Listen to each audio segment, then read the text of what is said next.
Here today to show you why Philadelphia brand cream cheese is as fun, exciting, and versatile as the city that's its namesake. Are you tired of the same mundane dinner routine? Well, I have a recipe for you. It's fun, fresh, and filled with the flavors of the Mediterranean. My creamy Mediterranean risotto can definitely kickstart your weeknight, but it's also elegant enough to entertain with. So let's get started. What I have first to show you is I have a little bunch of basil here, probably about a half a cup. And I'm just going to chop this roughly and throw it into my food processor. I also want to put in about 3 cloves of garlic. You can put more if you like more, or less if you like less, but I mean, come on, who doesn't love garlic? So I'm just going to quick pop the shells off of the garlic here and throw these in the food processor as well. Okay. Now what I have here is about a 1/4 cup of black olives.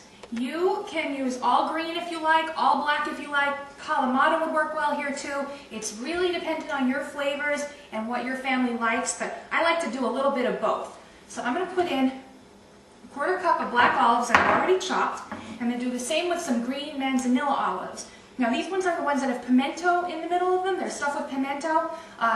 That really works well here because it's kind of like in the pepper family, and that's just another Mediterranean flavor that we can add. To that I'm going to add about a half a cup of grated Parmesan cheese. You can use the pre-grated or you can grate your own fresh. It really depends on how much time you have and how fancy you want to get with it. Next, I toasted up about a half a cup of pine nuts. Now, toasting them helps to bring out the oils and it gives them a little bit more flavor, and we're going to just add those right in too. The star of the show here is the Philadelphia cream cheese, and what I'm using today is the sun-dried tomato and basil. This is going to impart extra basil and tomatoey goodness to this recipe. So I'm going to go ahead and add that right in there. Okay. I'm going to pop the lid on this here and grab my olive oil. Because once we get this nice and smooth, we're going to add a little bit of olive oil to kind of loosen the whole recipe up a little bit. Now I did pre-soften that cream cheese by letting it sit out on the counter. You can also do that in the microwave, whatever you have time for. So I'm going to go ahead and pulse this a little bit. Okay, now that we have the texture that we're trying to achieve pretty much balanced out, I want to add a little bit of olive oil. Like I said, to loosen the sauce. We don't want to add too much, just a touch, maybe about a 1/4 cup or so. I'm just going to go ahead and put a little bit in there. Less is more. You can always add more, but you can't take away. So we're going to see how that goes. Okay, that looks pretty good. Let's take a look in here and see what we're dealing with. Come on in and take a look.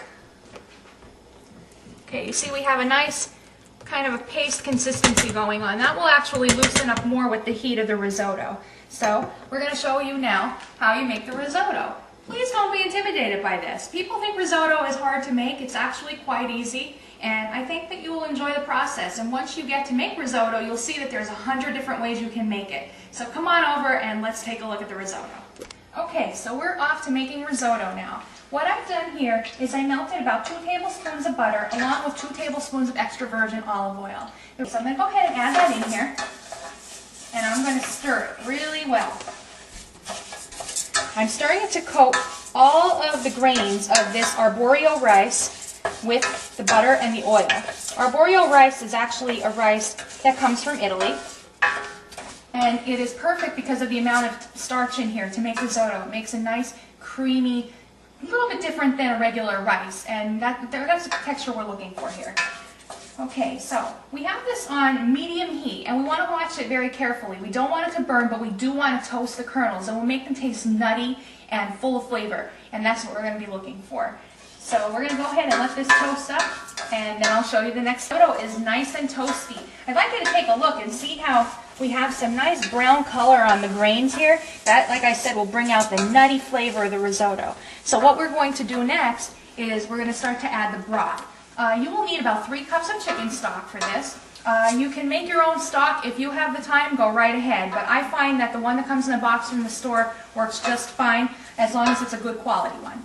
So I have 3 cups made up here. I'm going to add about a third of it at a time. Now, some people do it by the ladle full, but I don't know if you're like me, you probably don't have time for that. So I'm going to go ahead and add a third of that here.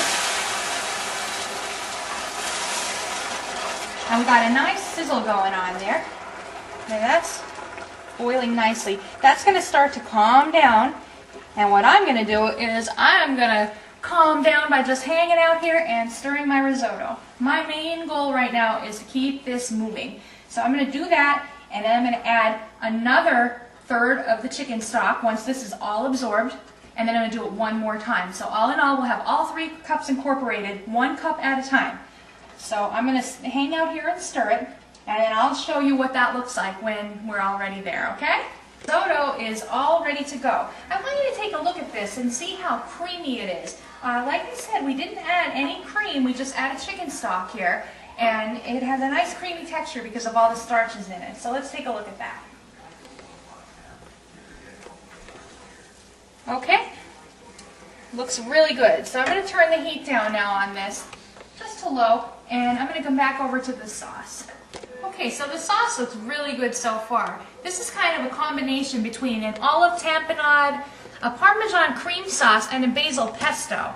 And what I want to do next is just take a little taste of it and see if it needs any salt and pepper. It's already very flavorful, but I do like a little bit of cracked black pepper in just about everything. I'm going to go with about a 1/4 teaspoon. It really doesn't need much. I don't think it's going to need any salt. It has a really good taste already.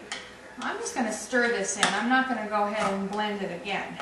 Okay. So now that I'm happy with that, I'm going to get the blade out of here. And we're going to incorporate this into the risotto. So come on over. Alright, I'm just going to take all of my sauce here and add it into the risotto. I can't believe how flavorful this is. For how few ingredients it has, it really has a nice kick to it. And it's going to brighten up any weeknight dinner. I think it would be awesome served with chicken or fish. You could really do it with just about anything, but I think that would probably be the best compliments for it. So what I'm doing now is I'm just kind of folding the sauce into the risotto. Like I said, I have it on a very low temperature, and I just want the Parmesan cheese to melt and the cream cheese to blend in.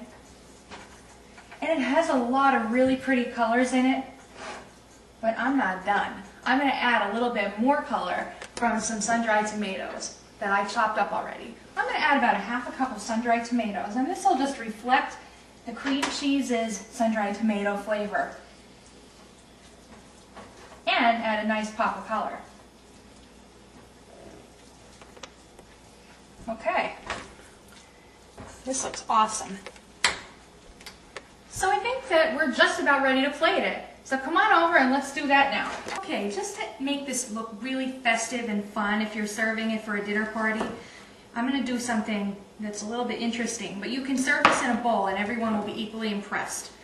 I just took the bottom and the top off of a tomato, and I'm going to just reach in here with a spoon and take the center out of it. I'm going to pour it out and make a nice little tomato bowl. Isn't that cute? That's just going to remind people that they're eating tomato, and I'm going to go ahead and put my risotto right inside of this bowl. Heap it up, because people are going to love this.